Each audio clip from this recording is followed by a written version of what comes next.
अस्सलाम वालेकुम नाजरीन, रोज़ा और सेहत की खुसूसी ट्रांसमिशन जो कि हर रोज अफ्तार से पहले हम आपके लिए लेकर आते हैं। मैं हूं फैजा रियाज और इस ट्रांसमिशन में हमारे साथ हेल्थ एक्सपर्ट मौजूद होते हैं।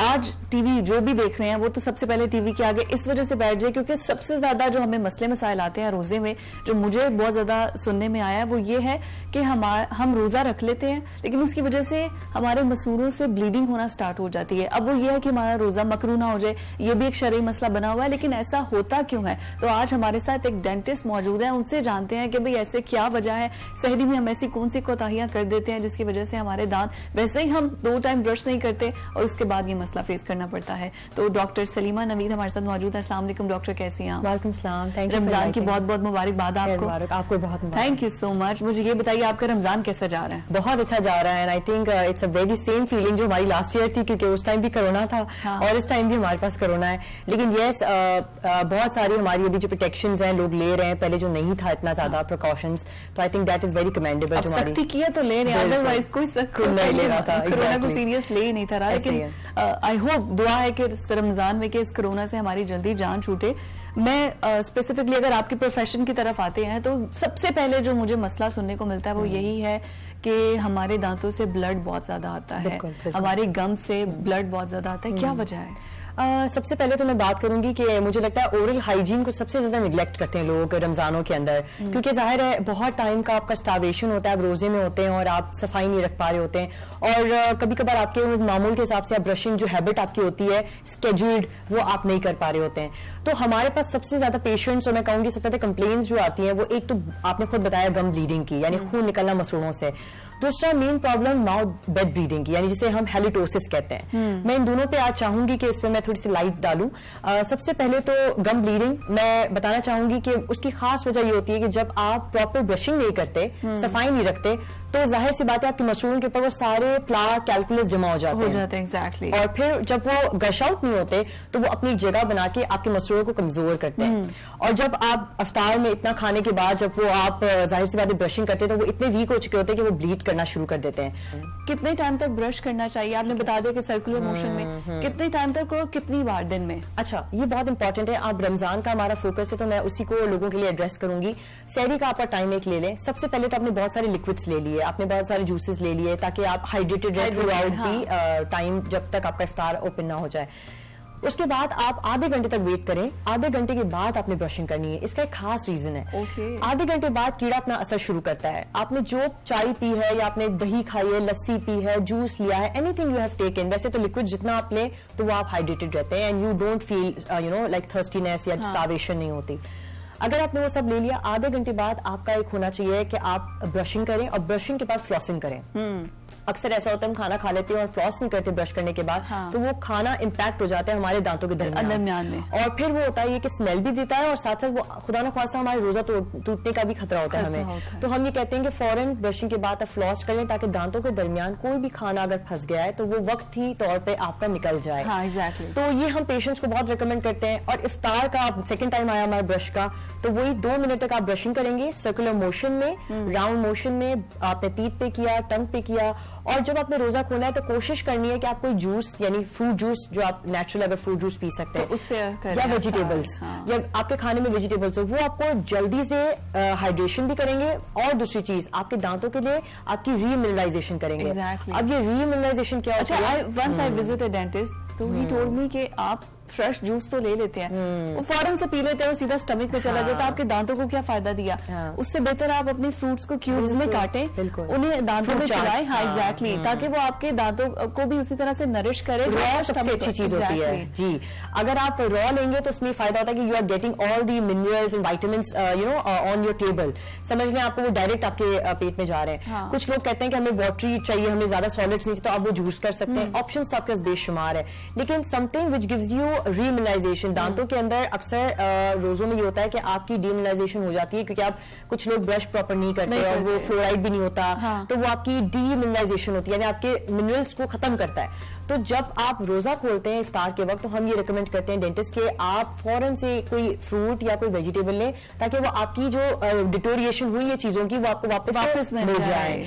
तो ये बहुत इंपॉर्टेंट है। आप इतना ज्यादा ऑयली खाना खाएंगे, इतनी ज्यादा आप चीजें लेंगे जो कि आपको सिर्फ कोलेस्ट्रॉल देगा और आपको सारे नेगेटिव पेलनेस, जो दांतों का पीलापन है, ये बहुत ज्यादा कॉमन है। इसकी बहुत वजह होती है। दो तरीके की चीजें हैं, मैं बात करूंगी। एक होती है स्टेनिंग और एक होती है डिस्कलरेशन। स्टेनिंग आपकी यूजुअली एक्सटर्नल होती है, जैसे कि चाय पी ली, जूस पी लिया, सिगरेट पी ली, ये सारी चीजों से हो रहा होता है। आपकी पिगमेंटेशन होती है जो आपकी इनहेरिट भी हो सकती है, कि फॉर एग्जांपल मेरी अम्मी को मेरे काले गम्स थे तो उनके भी काले गम्स थे और सब पूरी फैमिली में रन हो रहा है, या फिर कोई चीज जैसे टैटूज वगैरह हो गए, आपने कोई फिलिंग कराई उसकी वजह से आपको हो गया। तो लोग इस चीज को डिफरेंशिएट नहीं कर पाते। ज्यादातर हमारी कॉमन में स्टेनिंग देखी गई है और वो चाय की वजह से होती है या कॉफी की वजह से होती है, स्मोकिंग की वजह से होती है। तो हम रिकमेंड ये करते हैं कि आप कोशिश करें कि दिन में 3 मरतबा नीम गर्म पानी में थोड़ा सा नमक डाल के उसकी कुलियां करें।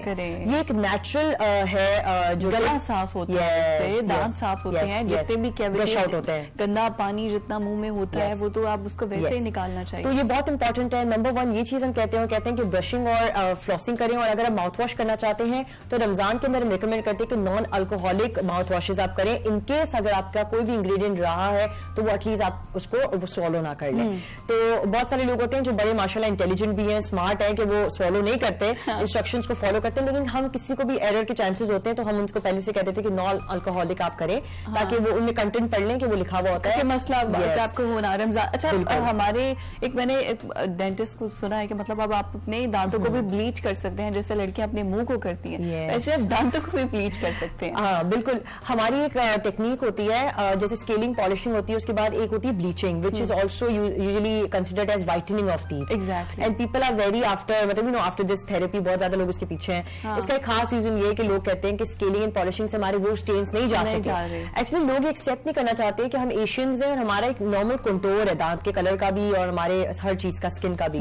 तो लोग चाह रहे होते हैं कि हम ज्यादा ब्राइट कर दें उसको, तो वो फिर व्हाइटनिंग की तरफ जाते हैं। डेंटिस्ट बहुत सारे रिकमेंड तो करते हैं, लेकिन अगर मैं अपनी प्रैक्टिस की बात करूं तो मैं थोड़ा सा चाहती हूं कि उस तरफ ना जाए ज्यादा, अपने नेचुरल टोन को आप एक्सेप्ट करें, accept your beauty, you know. तो अच्छा, इज दैट साइड इफेक्ट हमारे गम्स के लिए, या मैं कहूंगी वेरी करता है पेशेंट टू पेशेंट। बहुत सारे लोगों की सेंसिटिव होती है इनामल। हमारी लेयर्स होती है दांतों की 3, इनामल, डेंटिन एंड पल्प। तो इनामल सबसे आउटर लेयर होती है, अगर वो बहुत थिन है तो अगर आपने करवा लिया तो आपको सेंसिटिविटी बहुत हो सकती है। और अगर आप ठीक है, आपको अगर नहीं इस पे कोई साइड इफेक्ट है तो you can go ahead with that, मतलब it's okay. It varies from patient to patient, लेकिन ये सबकी विश होती है जो हर पेशेंट अपनी रिक्वायरमेंट के मुताबिक जो है इसको चूज करता है। अच्छा, मैंने कहा साथ ही अगर आई हैं तो इनसे फायदा उठा के, बिकॉज आई हर्ड बहुत सी लड़कियां जिनकी शादी हो रही है तो वो ये करवाने के जा रही हैं। स्केलिंग का और पॉलिशिंग का तो पता है, लेकिन अब ये व्हाइटनिंग भी आ गया। अपनी अगर मुस्कुराएं तो आपके दांत बिल्कुल सफेद मोतियों की तरह चमके, लेकिन उसकी हिफाजत के लिए अब अगर उसकी प्रिकॉशंस हम पहले कर रहे थे कि क्या हम कहाँ पे गलतियां कर जाते हैं, हमें क्या कुछ करना चाहिए। अगर जैसे आप एनेमल की बात कर रहे हैं, उसकी हिफाजत के लिए हमें ऐसा क्या करना चाहिए जो सारा विटामिन वो जो हमारे दांतों को फायदेमंद है। क्योंकि जैसे जैसे एज हमारी ज्यादा होती है, कोई एक दांत की फिलिंग करवा रहा है, कोई दांत निकलवा रहा है, यही सब कुछ चलता रहता है। देखिए, कुछ चीजें ऐसी हैं जो हमारा, मैं कहूंगी फूड पिरामिड है, उसको हमें फॉलो करना बहुत जरूरी है। हर चीज एतदाल में बहुत जरूरी होती है। और फ्रूट्स, वेजिटेबल्स, मैं कहूंगी सबसे ज्यादा हमें रीमिनरलाइजेशन देते हैं। इसमें मिल्क भी है। हम सबसे ज्यादा कहते हैं कि फाइबर वाली चीजें लेनी चाहिए, सीरियल्स लेनी चाहिए, रोटी लेनी चाहिए। वो दांतों के लिए बहुत, वो उसको मजबूत करते हैं, दूध मजबूत करता है। सिर्फ आपकी क्लीनलीनेस आपके लिए जरूरी है। आप कुछ भी खा रहे हैं रादर देन ये चिकनाई को थोड़ा सा छोड़ के, और मैं कहूंगी ज्यादा एसिडिक जैसे ड्रिंक्स हो गया, सोडा, वो एसिडिक अटैक्स हैं, चॉकलेट्स, ये एसिडिक और ये आपके बैक्टीरियल अटैक्स होते हैं जिनकी वजह से आपके दांत कमजोर होते हैं। तो हम रेकमेंड करते हैं कि हर चीज एतदाल में खाएं। अगर आपका दिल करता है चॉकलेट खाने का तो आधे घंटे बाद कुल्ली कर लें। बच्चों में भी हैबिट करें कि कुल्ली करवा लिया करें। जुबान पे जो है वो आपने ब्रश करना है। ये सारी चीजों के लिए हम रिकमेंडेशन करते हैं कि आप उसको फॉलो करें। अदरवाइज आप ज्यादा से ज्यादा सीरियल्स लें, आपके लिए बहुत अच्छा है। डेयरी प्रोडक्ट्स लें, वो बहुत अच्छा है आपके दांतों के लिए, आपकी बोन्स के लिए बहुत अच्छा है, बिकॉज इटसेल्फ हमारी बोन्स ही है। अच्छा, किसी की नेचुरली इनहेरिट, जैसे आपने पहले बोला कि कुछ लोग अब जैसे मैं अपनी अगर फैमिली की बात करूं तो मेरी मदर के इनहेरिटेडली वीक हैं, अगर मुझे भी लगता है कि मेरे भी उसी तरह से वीक होंगे, तो ये क्या इफेक्ट, इसको किस तरह से हम ओवरकम कर सकते हैं? फिर आपने जो है ना ये देखना होता है कि किस तरह से वीक है। अगर वो दांत हिलने की बहुत बीमारी, यानी कि ऐसा लगता है आपको कमजोर है बहुत ज्यादा, अगर आर्थराइटिस का कोई इशू है तो उसको डील करें, उसकी मैनेजमेंट करें। तो ये इंटरवेंशनल एक अप्रोच होता है। उसमें ये होता है कि हमारे रूमेटोलॉजिस्ट होते हैं, जो जॉइंट्स के डॉक्टर होते हैं, उनको हम लेते हैं अपने साथ ऑन बोर्ड और साथ साथ ट्रीटमेंट करवाते हैं। तो उसमें होता है कि वो उनकी मेडिकेशन साथ चलती है और हमारी रिकमेंडेशन साथ चलती है।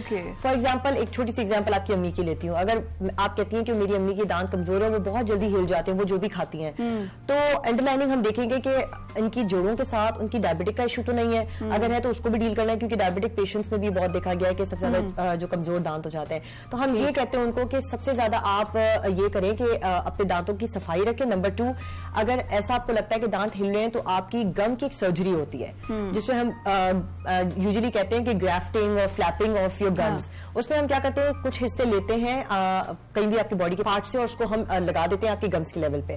उससे ये होता है कि जो एरिया आपका एक्सपोज था और दांत हिल रहे थे, वहां पे वो कवरेज हो जाता है। ये एक हम कहते हैं एक्सटेंसिव हमारी सर्जरी होती है, लेकिन ये वेरी रिकमेंडेड है। पेरिडोंटोलॉजी का हमारा डिपार्टमेंट है, वहां पे होती है।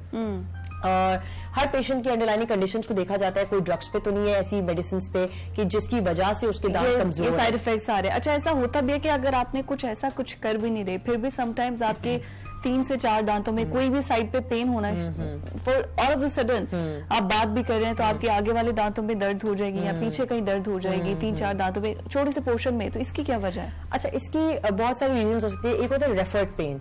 हमारी टर्म में रेफर्ड पेन ये होता है कि फॉर एग्जाम्पल अगर आपका कीड़ा यहाँ पर है और आपने कहा यहाँ है, तो इट कैन बी पॉसिबल कि आपका कोई न्यूरोलॉजिकल इशू जो है आप यहाँ पे उसको फील कर रहे हैं।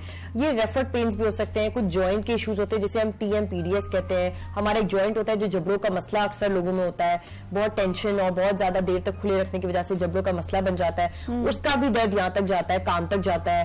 अक्ल की दाढ़ का दर्द कान तक जाता है। तो ये रेफर्ड पेन्स कहते हैं हम, जो आपकी इसमें कुछ होते हैं प्रोजेक्टेड पेन्स। वो होते हैं कि एक जगह आपका पेन हुआ और वो दूसरी तरफ फोर्स उसका सेम चला, यानी कि यहाँ दर्द था तो यहीं से वो चलता रहेगा आगे, यहाँ है तो यहाँ से चलता रहेगा आगे। तो कुछ अलग अलग टाइप्स के पेन्स होते हैं। देखना ये होता है कि ठंडा गर्म तो नहीं लगता आपको, मीठा खाने पे दर्द तो नहीं होता। अगर मीठा खाने पे दर्द होता है तो रूट कैनाल का इशू हो सकता है। अगर ठंडा गर्म लगता है तो ये जड़ों का सेंसिटिविटी का इशू हो सकता है। तो हम हर तरीके से उस चीज को डील करते हैं, कोशिश करते हैं। और अगर जड़ पड़ी है और उसका चबाने पे दर्द है, तो मसूड़ा लग रहा है आपके खाली जगह पर, तो वो आपको उस दांत को एक्सट्रैक्ट करवाना होता है जो छोटा सा आपको तंग कर रहा है उस टाइम पे।